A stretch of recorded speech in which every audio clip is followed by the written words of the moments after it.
गुल के जाने के बाद मेरा का जो सुकून होगा इसे मुकम्मल तौर पर बर्बाद हो जाएगा और अपने आप के साथ ये फाइनल डिसीजन ले पाएगी कि भाई चाहे जो कुछ भी हो जाए मुझे हर सूरत में जो मनतकी इंजाम तक पहुंचाना है।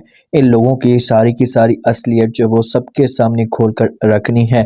जो शारिक होगा ना, जब अनीसा के घर में आएगा जाएगा तो ये फिर मेरा को भी तंग करने की कोशिश करेगा। मेरा के पास आएगा, मेरा के साथ बात करेगा, मेरा को बोलेगा कि मेरी बात सुनो, मैं आपको अगर तुम चाहो तो आपकी सपोर्ट कर सकते हो, लेकिन आगे से मेरा जो होगी ये साफ अल्फाज में इनकार कर देगी।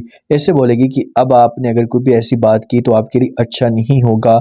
मैं फ़िलहाल तो आपका लिहाज कर रही हूँ, लेकिन आगे जाकर मैं आपका कोई भी लिहाज नहीं करूँगी और सारी की सारी असलियत मैं सबके सामने आपकी खोल कर रख दूँगी। अब मेरा को खौफ नहीं है शारिक से, लेकिन फिर भी मेरा डर ये है कि भाई मैं अगर यहाँ से चली गई तो मेरे लिए मामलात जो है वो ख़राब हो सकते हैं। दूसरी अनीसा जो है ना, ये बार बार बात करती है, समझाने की कोशिश करती है सारे को कहती कि सारे को तुम जैसा सोच रहे हो ना, इतना आसानी के साथ ये चीज़ें नहीं हो सकती। मैं आपसे अभी भी रिक्वेस्ट कर रही हूँ, आपसे अभी भी इल्तिजा कर रही हूँ कि आप मुझे थोड़ा सा टाइम दे दें। जब मामला ठीक हो जाएंगे तो उसके बाद फिर हर चीज़ बेहतर हो जाएगी और मैं आपके साथ शादी भी कर लूँगी।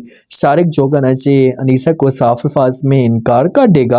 अनीसा को बोलेगा कि अनीसा नहीं, तुम जितना टाइम ले रही हो या तुम जैसे आगे मामलात को बढ़ रही हो तो इतनी आसानी के साथ ये सब कुछ नहीं हो सकता, इतनी आसानी के साथ ये चीज़ें क्लियर नहीं हो सकती। तुम्हें हसूत में जो वो बात करनी पड़ेगी अभी अभी। तो अनीसा जोगी से फिर शारे को बोलेगी अच्छा ठीक है, तुम मुझे थोड़ा सा टाइम दे दो, मैं जैसे ही मामला ठीक होंगे तो मैं फिर बात करूंगी अपने वालिद के साथ, अपनी मॉम के साथ, उनको राज़ी करने की कोशिश करूंगी। इधर असवंत और जो मेरा है ना, इन दोनों के बीच में मामला जो वो काफ़ी हद तक आगे बढ़ना शुरू हो जाते हैं। दोनों एक दूसरे के साथ बात भी करते हैं, एक दूसरे के साथ वक्त भी गुजारते हैं, लेकिन ऐसा ऐसा ये सब कुछ वो अनीसा की माँ नोट कर रही होती है। तो अनीसा की माँ आती है, आकर अपने हस्बैंड के साथ बात करती है, अपने हस्बैंड को कहती है कि भाई मैं तो ये चीज़ें बर्दाश्त नहीं कर सकती, अब आपको जो हसूत में से बात करनी होगी। अगर मेरा मज़ीद इस घर में रही तो मामलात जो होंगे ये सारे के सारे ख़राब हो जाएंगे, हमारी मुकम्मल तौर पर बदनामी हो जाएगी। आपके पास अच्छा चांस है कि आप जो वो जल्दी से इसकी शादी करवा दें। अगर आपने देर कर दी ना तो फिर आपने मुझे गिला नहीं देना कि मैंने आपको बताया नहीं, क्योंकि मैं मेरा के करतूत देखकर जो वो आपको सब कुछ बता रही हूँ। मेरा के पीछे जब ये बातें होंगी तो मेरा अपनी माँ के पास पहुँच जाएगी, माँ को खरी खरी बातें सुनाना शुरू कर देगी। स्टेली माँ को बोलेगी कि भाई आपने जितना भी जोर लगाना है, आप जो कुछ भी करना चाहती हैं करके देख लें, इससे कोई फ़र्क नहीं पड़ता, लेकिन हम आपकी अब बात नहीं मानेंगे और आपकी बातों में नहीं आएंगे। जब ये बातें सुनेगी यहाँ पर जब वो अनीसा की माँ, तो ये गुस्से से आग बगोला हो जाएगी। सारिक और अनीसा के बीच में मामला जो वो काफ़ी हद तक ख़राब होना शुरू हो जाएंगे, क्योंकि अनीसा की जो एक तवज्जो है ना, ये असवंत के ऊपर जाना शुरू हो जाएगी।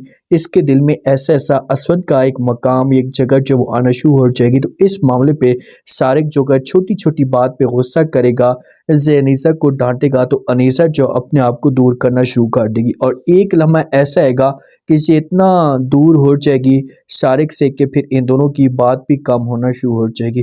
तो अब आप लोग इस बारे में क्या कहते हैं, क्या इस मकसद में जो वो कामयाब हो पाएगा शारिक? क्योंकि शारिक का जो टारगेट है ना, वो हासिल करना चाहता है अनीसा को, अनीसा की जायदाद को। तो आप लोग इस बारे में क्या कहते हैं?